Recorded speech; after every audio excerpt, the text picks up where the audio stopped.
G'day, I'm Clive and welcome to PTT Outdoors. Today what we're going to have a look at today is the 511 Rush 72-hour tactical backpack. Okay, let's start with the top. We've got a good strong handle there for lifting it up or hanging it. On either side of the handle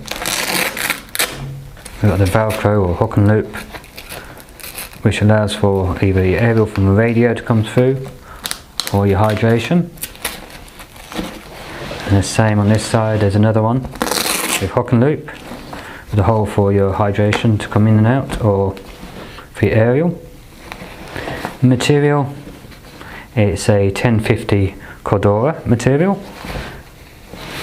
which is really tough, strong, and it'll last a good long time.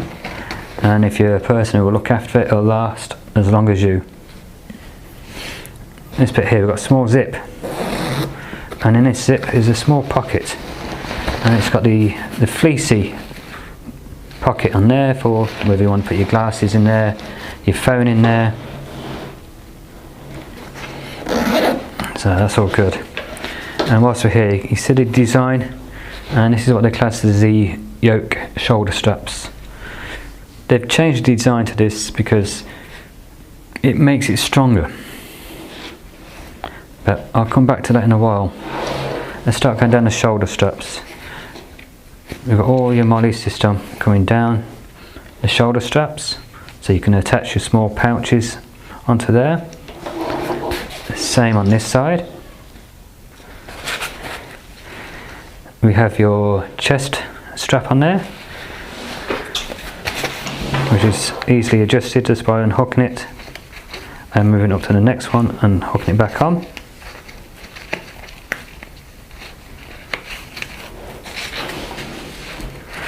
You also have the quick release buckle on it, so you can just drop your pack and go.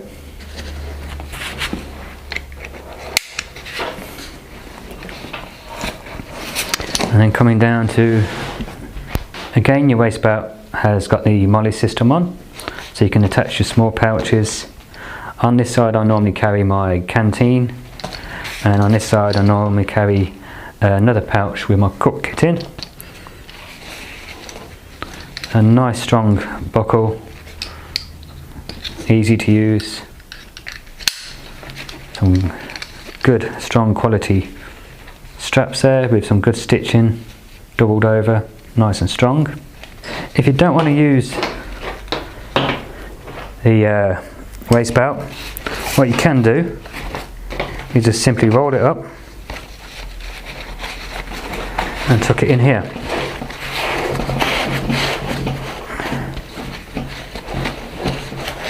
So there you go, it's all out of the way. So you've got a choice there, options with or without. Okay, while we're here, let's show you this now.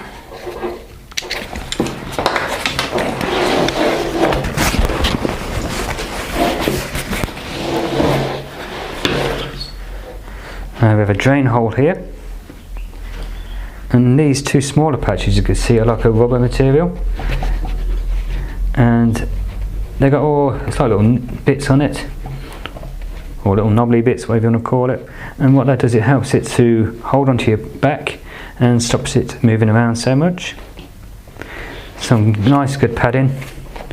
Like I said, if you put your belt behind, this padding's even more here, so it pushes the padding into your back more. You've got this section here, which is to allow for your back to breathe, so you don't perspire so much. And again, for your shoulder blades, there's some more padding. And we have another zip here, you can open from either side. And what goes in here is your hydration pouch, and this will hold up to a 3 litre hydration. And the actual hydration hose will go through here, it goes into your pack and out to the holes on either side of the handle like I showed you earlier, and then down onto your shoulder strap.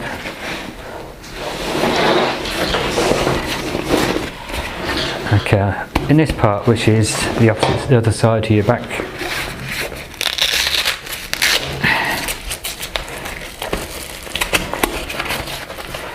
we have a plastic frame that holds the shape of the pack, and that's got, I believe it's an aluminium strip going down, so you can remove this if you don't want it, or if you want to change the shape you'll just bend your aluminium here to make it fit your back better.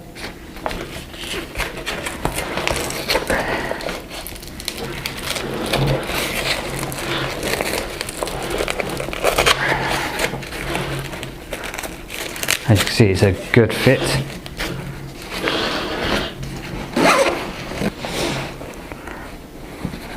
So we've got your first compression strap at the top, another good buckle. You've got a row of molly,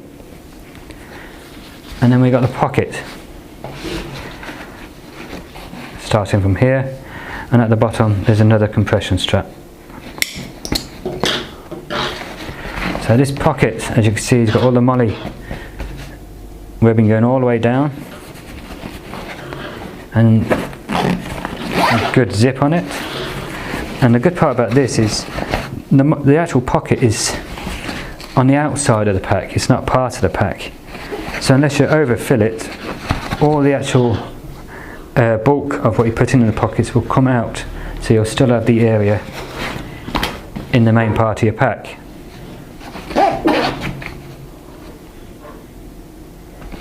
And in each pocket we have two other organiser pockets here and lower down too.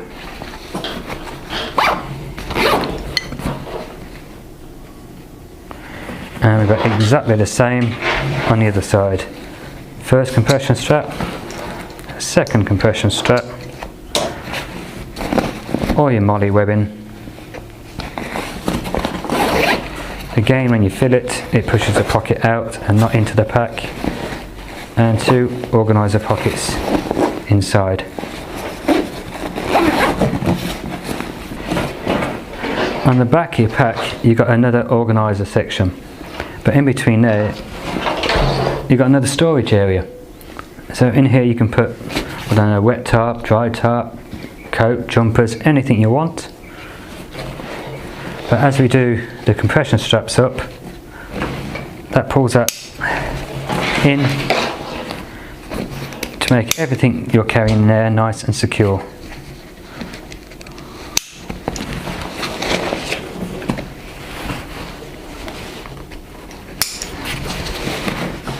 So there's that now, nice and secure. And the more you pull your compression straps in, the tighter that will get. Okay, next we have a small pocket here. On the top row of molly here is a hook and loop, so you can put your name patch on there. And it's all usable. So let's open the pocket. And what we've got at the back is a little organiser area.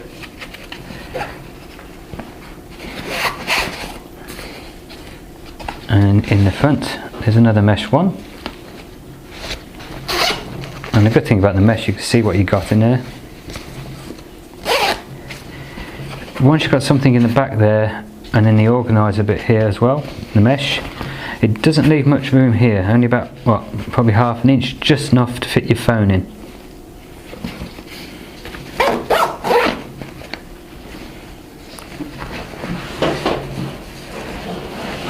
And before we go inside, at the bottom here, again we've got the molly strapping, so we can add more straps, so we can carry our, I don't know, a swag at the bottom, a rolled up blanket, your tent, anything you want.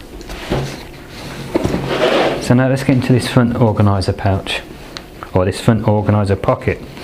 Again you can see we've got all the molly on here, and it's all usable. Another hook and loop patch for your morale badges or anything you want. Some good, this is what I didn't say on the rest, but these pulleys, just to open the zips, makes it so much easier, and there will be no trouble when you're doing that with your gloves on either. So let's start with this part first. As you can see, you've got some good area. Down here I normally keep a ground sheet or a small tarp. We've got another mesh pocket at the top with a zip on. I'd kept my paracord in this bit, I used to. I think they call these in magazine pouches, so you can keep your magazines in there. And both with the straps and the hook and loop to keep everything in place.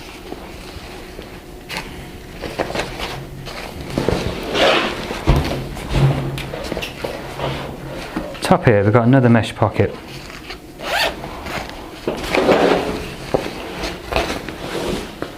So all good for organising things. And below that we've got another closing pocket, and it's a good deep pocket this one is. That goes on the pack from about here all the way down to the bottom. So it's a good size pocket in there. And then we've got an open pocket here, which goes to the bottom of this one also, so there's a good area for use. And then we've got two small straps with the mutton hooks on to either hook your keys, so you can throw them in there so you're not going to lose them, or even throw your ferro rod or your torch, so you can always get hold of them quite easy without having to rumble or rummage around your pack. So here we've got another two pockets with the straps with the hook and loop on, and then pockets are probably, what's that, 4 or 5 inches deep, but they're expandable, so you can get some fairly decent amount of gear in there on both of them. Behind this one we've got one big enough say for a multi-tool, and on this side we've got 3 smaller slim pockets similar to your pen holders. So that's really handy for organising everything, so you could fit a ferro rod in there, or even one of your tactical pens, anything you want.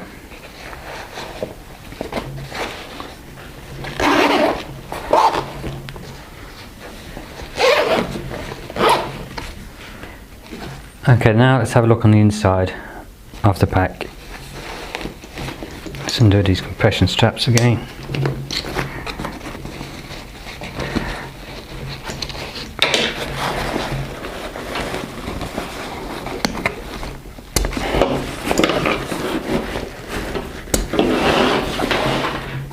So we've got the zips, 2 zips on it.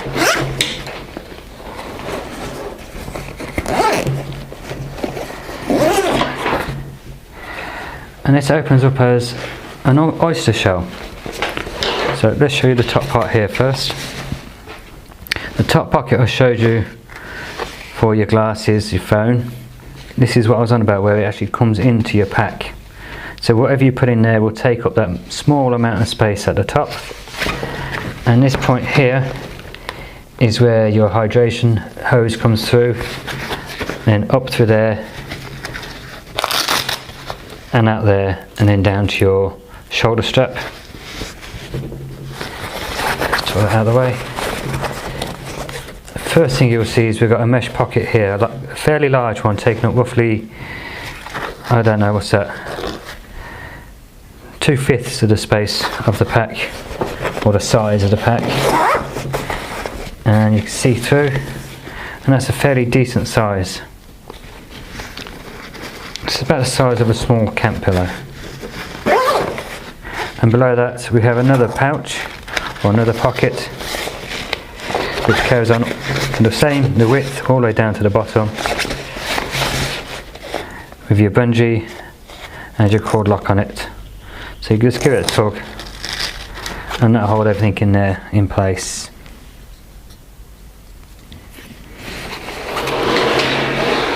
And now coming to the other side. So this is the side where you've got your organiser pouch on the back and your small pocket. We have one pocket at the bottom, which is big enough for, again, for a small pillow. I used to keep my down pillow for my hammock in there, and it kept it all lofted up.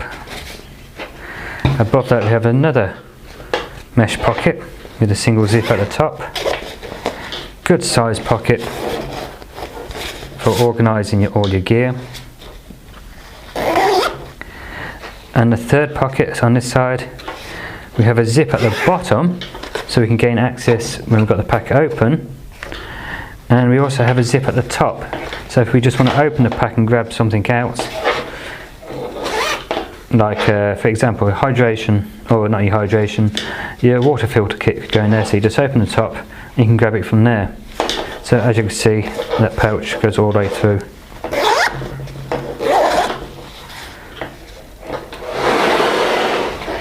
So that's your pack. So there you go, that's the Rush 72 tactical pack. Good, strong pack. Great quality. Would I recommend it? I would recommend it. But there's only one downfall to this for me. I'm only 5'6" tall. I might have a bit of a tummy, but the rest of me is fairly slim. And I cannot get comfortable wearing this pack. I can always feel the yoke of the shoulder straps here pressing on my neck and on my shoulders. And at the same time, when I'm wearing the pack, it always feels like it's pulling backwards. It's got all this here. It just seems like there's too much weight. But apart from that, it's a great pack. If you're thinking about buying one, see if you know anybody who's got one, fill it up and ask them if you can walk around for an hour or two with it on, see if you get on with it. If you do, great, go and buy one. But make sure, because like I said, I bought it first before I even tried one on, and I cannot get comfortable with it at all. So I hope you've enjoyed the video, and if you're not a subscriber, please hit that subscribe button down below and the bell button next to it so you can be notified of all future videos. And if you are a subscriber, I thank you very much. So until next time, get out there, have some fun, and take care.